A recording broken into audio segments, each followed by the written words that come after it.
Olá pessoal, professora Michele de Biologia e nós vamos estudar hoje o segundo grupo de plantas, que são as pteridófitas, também conhecidas como samambaias, avencas, cavalinhas, samambaiaçu. Existe uma infinidade aí de plantas, né? Só que a mais conhecida de todas é a samambaia. Quem é que nunca viu uma, né? Todo mundo já viu.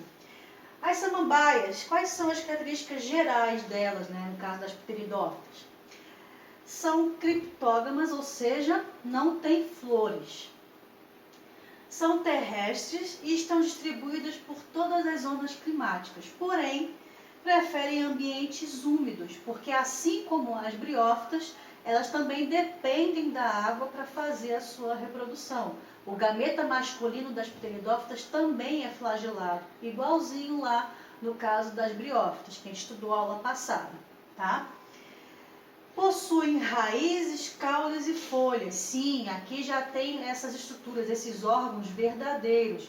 Lá na briófita não tinha, né? Era rizóide, cauloide e filóide. Aqui sim já tem esses órgãos verdadeiros. Então são chamados de raiz, caule e folha. E o caule das pteridófitas, ele é do tipo subterrâneo, ou seja, fica embaixo da terra e ele fica na posição horizontal. O nome desse caule é chamado de rizoma. As folhas são folhas bem grandes, né? E ela tem várias folhinhazinhas, né, nessa estrutura que nós chamamos de folíolos.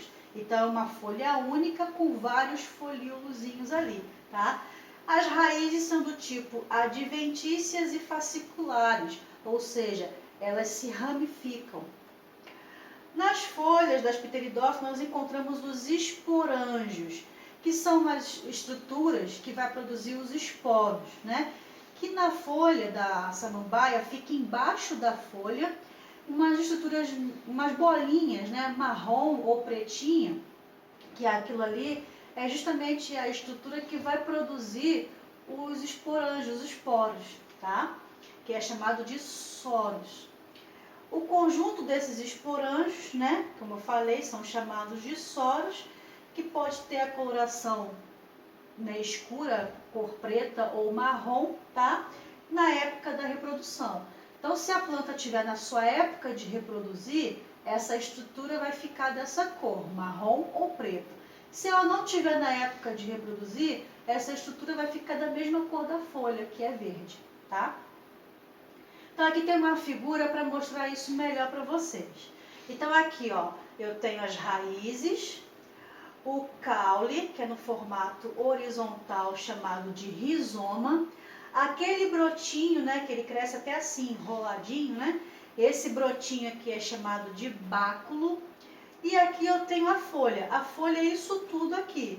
Só que essa folha ela é ramificada, ela tem vários o quê? Folíolozinhos, que são folhinhas menores, tá? Então a folha é essa estrutura toda com vários folíolos. E no folíolo nós encontramos essa bolinha, né, marrom aqui, que é chamada de soro. E o conjunto desse soro, né, nós chamamos de soros, aonde vai ter o quê? Os esporângios, que por meiose, né, vai fabricar ali os esporos. E quando essa planta estiver na época reprodutiva, vai liberar esses esporos que vai cair ali na terra e nascer uma samambaia nova, tá? Nesse processo aqui é uma reprodução do tipo quê? Assexuado, tá? Então aqui ó, uma outra figura, né, uma foto daquelas bolinhas, né, que é os soros, né, essa bolinha marronzinha aqui, que vai ter os esporângios, né? Que é onde fica ali guardadinho os esporos. Aí aqui tem uma foto da samambaia, da avenca e da cavalinha, que são os representantes mais conhecidos aí, né? Das pteridófitas. E aqui nós temos o samambaiaçu. O samambaiaçu é uma samambaia bem grande, tá? E aqui, justamente nessa parte aqui, ele é cortado e é fabricado xaxim, né? Quem aqui nunca viu um xaxim, né? usado como vaso para plantas, inclusive para plantar até mesmo a própria samambaia, né, que é usado. Esse xaxim aqui, ele é cortado dessa estrutura aqui da planta para fazer servir de vaso. Isso aqui está proibido. Por que está proibido? Porque eles estavam matando muitos samambaiaçu, né, provocando quase ali a extinção dessa espécie de pteridófita, só para pegar uma estrutura da planta para fazer de vaso de planta para outras plantas. Não tinha por que fazer isso, né? Então isso foi proibido porque com essa destruição estava causando ali, quase deixando essa planta em extinção. Então hoje os xaxins que são comercialmente aí vendidos, eles são fabricados de fibras, né, de coco. Então você pega ali o coco, desfia ele todinho e fabrica ali, né, o vaso em formato de um xaxim, tá? Mas antigamente esse xaxim era feito da própria samambaia, tá? Só que isso está proibido. Então hoje é feito de fibra de coco. Qual é a importância, né, das pteridófitas? Fabricação de vasos, mas isso já é proibido, então já nem posso levar em consideração. Coloquei aqui só para lembrar que antigamente era feito isso, tá? Formação de combustível fóssil. Então, antigamente, né, a Terra primitiva, lá na época do período carbonífero, né, as pteridófitas eram as plantas que dominavam o planeta. E elas ajudaram muito a resfriar a atmosfera, né, e fazer assim com que outras plantas pudessem surgir, né, e os animais também. Então, elas ali sendo soterradas, né, por várias camadas de terra das épocas geológicas, elas ficaram ali na parte de baixo, mais subterrânea, e não tiveram acesso ali fungos e bactérias para fazer a decomposição, e com isso elas não foram decompostas e viraram o quê? Carvão, né? Então o carvão e o também petróleo e gás natural pode vir da formação de combustível fóssil devido a essas samambaias lá da época, né, do carbonífero, que foram soterradas pelas camadas geológicas, não foram decompostas pelos decompositores e com isso viraram ali combustível fóssil, tá? Então, essas plantas, além de virar combustível fóssil, elas ajudaram o planeta naquela época a resfriar, porque elas faziam fotossíntese, né, liberavam ali oxigênio também para a atmosfera e ali fizeram, né, um repovoamento, vamos dizer assim, de plantas naquela época.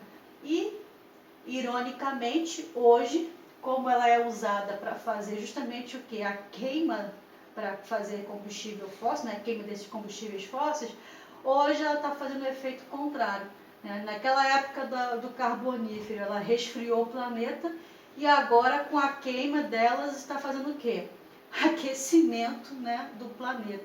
Então ali é uma coisa até engraçada de dizer, mas infelizmente por causa da ação do homem, né, está queimando, né, o carvão e usando ali o combustível fóssil, está se elevando a temperatura do planeta, coisa que no passado elas fizeram o quê? O contrário. Como que as pteridófitas se reproduzem? Como eu já falei, elas também dependem da água para fazer a sua reprodução, tá? Assim como as briófitas. Por quê? Porque o gameta masculino delas, né, são flagelados. Então eles nadam, né, precisam da água para nadar, para ir atrás do gameta feminino e fazer a fecundação, tá? Então sim, por isso que elas preferem ambientes úmidos, lugares que têm água, para facilitar esse processo de reprodução. Então como é que funciona? Eu posso ter ali, né, baixo da folha da samambaia, aqueles pontinhos, né, marrom ou preto, que vai liberar os esporos. Liberando os esporos, vai crescer um brotinho, né, que é a germinação desse esporo, que vai formar aqui o quê? O prótalo, que é essa estrutura aqui, que pode ser, esse prótalo, ele pode produzir só gameta masculino, só gameta feminino, ou esse protalo pode ser hermafrodita, produzir os 2 gametas ao mesmo tempo. Aí vai depender ali da planta, tá? Então pode ter só masculino, só feminino, ou os 2 juntos, sendo hermafrodita. Aí esse protalo vai produzir o quê? Os gametas, tá? O gameta masculino, chamado de anterozoide, vai ficar onde? Dentro do anterídeo, lá no protalo. Então o protalo vai ter as 2 estruturas, se for o caso hermafrodita, tá? Como aqui na figura é hermafrodita, eu vou falar como se fosse hermafrodita. Protalo ali vai ter o anterídeo, que vai produzir o quê? O gameta masculino, que é o anterozoide, tá? O protalo hermafrodita também pode fazer o quê? A produção ali dentro do arquegônio do gameta feminino, que é a oosfera. Quando tiver uma água ali, né, para ajudar o gameta masculino a nadar e ir atrás do gameta feminino, a junção do anterozoide com a oosfera vai formar o quê? O zigoto, que é diploide. Então, o anterozoide é haploide, a oosfera também é haploide, a união dos 2 vai formar o zigoto, que é diploide. Aí, através ali, né, de sucessivas mitoses, vai crescer, né, formar ali o esporófito jovem, tá? Que vai dar origem depois à planta adulta, que vai passar pelo mesmo processo. Vai fabricar ali os esporângios, que vai liberar os esporos, que vai crescer ali, vai ser a germinação desse esporo, que vai formar o protalo, que vai originar os gametas, que vai dar origem à planta jovem, que vai crescer e virar adulta novamente. Esse ciclo está sempre acontecendo, tá? É contínuo. E sempre vai depender de quê? Água, principalmente, ok? Então é assim que é feito justamente a reprodução das pteridófitas. É um assunto bem pequenininho, já acabamos por aqui, né? Não tem muito o que falar da pteridófita. A pteridófita, assim como a briófita, são plantas muito simples, né? E qualquer dúvida é só me mandar uma mensagem. Vou mandar o material para vocês lerem a apostila, fazer o exercício e qualquer coisa é só me falar. Até o próximo assunto. Tchau, tchau.